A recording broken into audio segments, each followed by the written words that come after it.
Selamat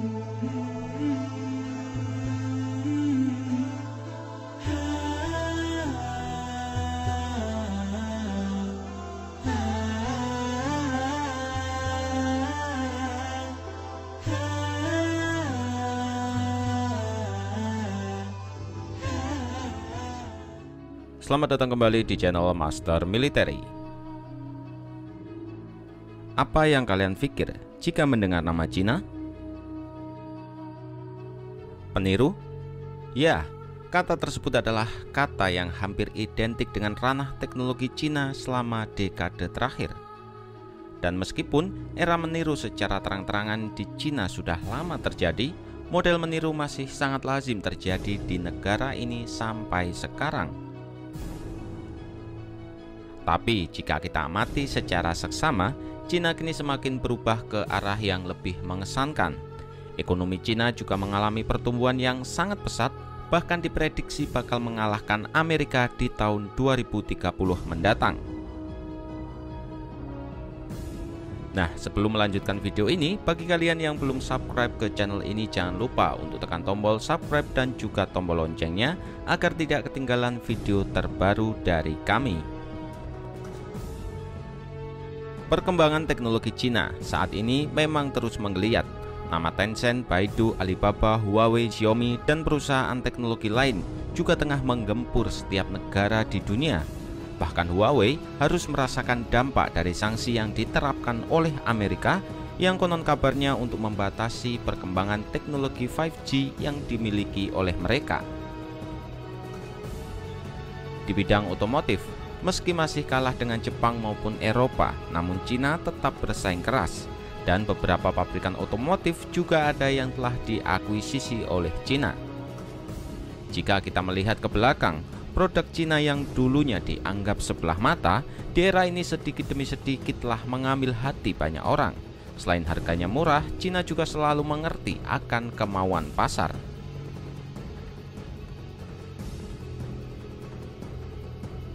Dan sesuai dengan tema dari channel ini, yaitu tentang militer, kita bisa melihat posisi berapakah Cina saat ini dalam urutan militer terkuat di dunia. Meskipun banyak orang yang menghujat dengan julukan Raja Kopi atau KW, tapi harus diakui Cina adalah kekuatan militer nomor 3 terkuat di dunia saat ini. Dengan kata lain, hanya Rusia dan Amerika saja yang sanggup menghadapi Cina. Selain mereka berdua, mungkin negara lain harus berpikir dua kali jika harus berhadapan secara head to head dengan negara tirai bambu ini. Karena jika dilihat di atas kertas, utamanya di kawasan Asia Tenggara, Cina tentu saja jauh lebih unggul.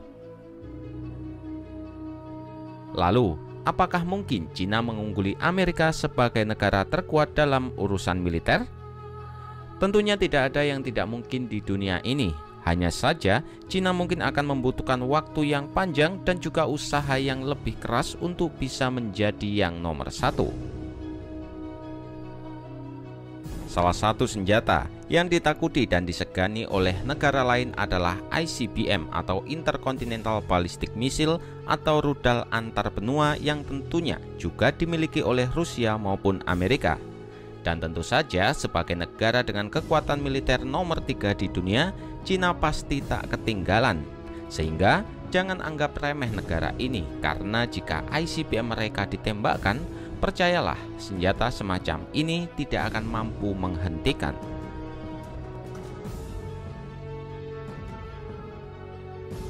Sejak adanya dugaan tentang keberhasilan Cina yang mencuri cetak biru bom atom dari Amerika yang menghasilkan jejak spionase Cina paling ekstrim di dunia, militer Cina terus bergerak membuat senjata mematikan yang dapat mencapai seluruh permukaan bumi manapun.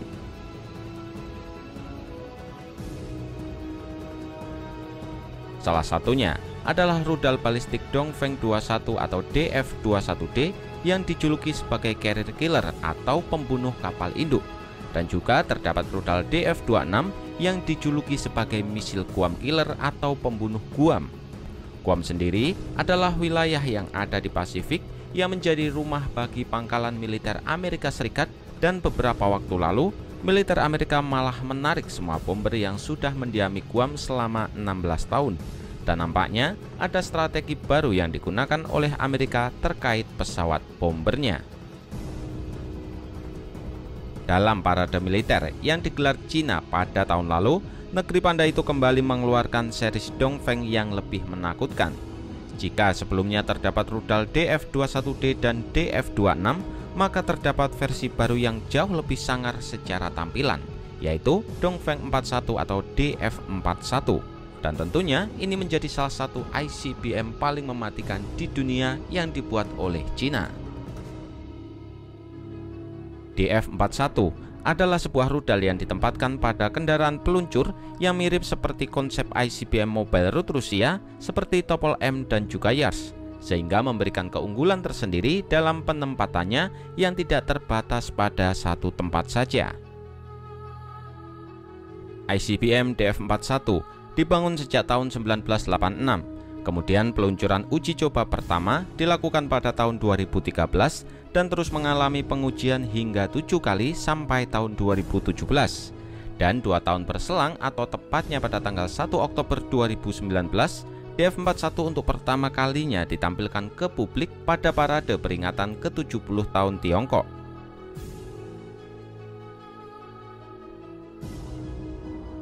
DF-41 adalah jenis rudal berbahan bakar padat yang memiliki kisaran jelajah antara 13.000 sampai 15.000 km. Jangkauan itu tentunya cukup untuk mencapai seluruh wilayah Amerika Serikat, Eropa, dan juga Rusia. Dengan kecepatannya yang mencapai 25 Mach atau sekitar 30.000 km per jam, rudal ini hanya memerlukan waktu sekitar 20-25 menit sejak peluncuran untuk mencapai target di Amerika Serikat. Panjangnya yang mencapai 21 meter dengan diameter 2,25 meter dan hulu ledak yang dilaporkan mencapai 6-10, rudal DF-41 tentunya bisa menghancurkan kota atau bahkan suatu negara.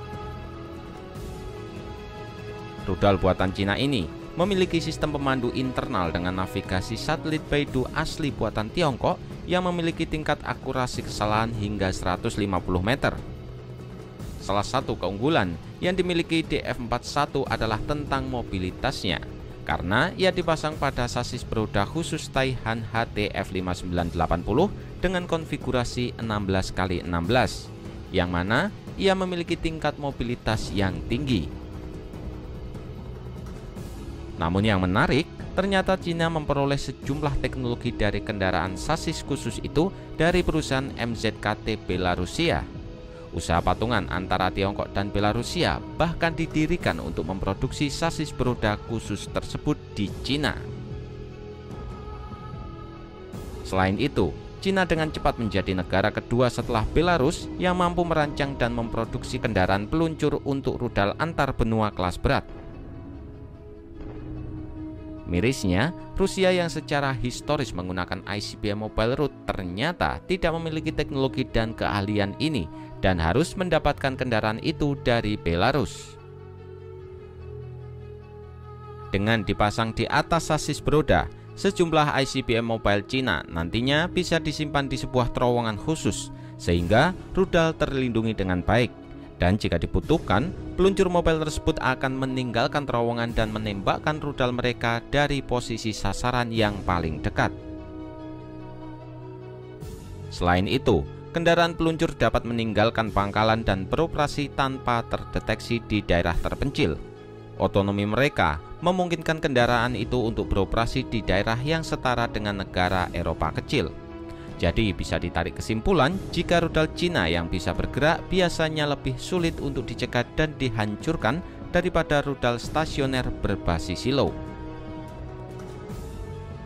Kengerian baru perlombaan senjata mematikan telah mencapai tahapan hypersonic yang artinya belum ada satupun persenjataan yang mampu mencegat atau mencegah hantaman rudal tersebut. Bahkan Sam Roggeveen, Direktur Program Keamanan Internasional Lowy Institute yang bermarkas di Sydney, mengatakan tidak ada sistem pertahanan yang bisa diterapkan untuk melawan rudal-rudal hypersonic selain menyerang peluncurnya.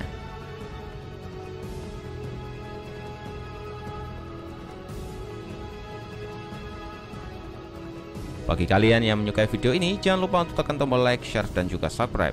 Saya Master Military dan terima kasih.